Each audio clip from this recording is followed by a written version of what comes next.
राहुल गांधी की भारत जोड़ो न्याय यात्रा इस समय बिहार में है। पूर्णिया में आज राहुल गांधी की रैली भी थी। रैली का न्योता तो पहले कांग्रेस ने नीतीश कुमार को दे दिया था, लेकिन यात्रा के बिहार पहुंचने से पहले नीतीश पलटी मारकर बीजेपी के साथ चले गए। ऐसे में राहुल गांधी ने नीतीश पर जमकर तंज कसा है, साथ ही मोदी सरकार को भी अपने निशाने पर लिया है। तो क्या कहा है राहुल ने, देखते हैं इस रिपोर्ट में। बिहार में भारत जोड़ो यात्रा के दूसरे दिन राहुल गांधी के निशाने पर नीतीश कुमार भी आ गए हैं। राहुल ने बिहार के सीएम नीतीश कुमार के फिर से एनडीए में शामिल होने पर तंज कसते हुए कहा कि थोड़ा सा दबाव पड़ता है और तुरंत यू टर्न कर लेते हैं। दबाव क्यों पड़ा? क्योंकि हम आपके अधिकारों के लिए काम कर रहे हैं। इस देश में अलग अलग वर्ग के लोग हैं, पिछड़े जाति के लोग हैं, दलित हैं, दूसरी जाति के लोग हैं।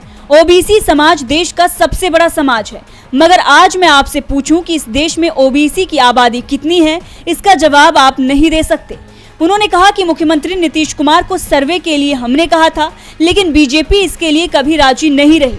बिहार में महागठबंधन सामाजिक न्याय के लिए लड़ाई लड़ेगा, ऐसे में हमें नीतीश कुमार की कोई जरूरत नहीं है, वो दबाव में बदल गए हैं। राहुल ने इसके साथ ये भी कहा कि इस देश में किसकी कितनी आबादी है, इसको लेकर गिनती हो जानी चाहिए।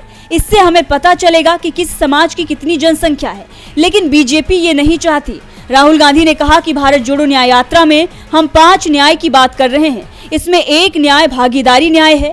इस देश की सरकारी संस्थाओं को 90 ऑफिसर चलाते हैं, जिनमें सिर्फ 3 ऑफिसर ओबीसी वर्ग के हैं। इस सरकार में ओबीसी, एससी और एसटी वर्ग के लोगों की कोई भागीदारी नहीं है। इसके साथ ही राहुल गांधी ने किसानों का मामला उठाते हुए कहा कि केंद्र की मोदी सरकार किसानों की चिंताओं को दूर करने में विफल रही है। मैं आपसे अनुरोध करता हूं कि आप हमें एक मौका दें और हम आपका विश्वास दोबारा जीतने की कोशिश करेंगे।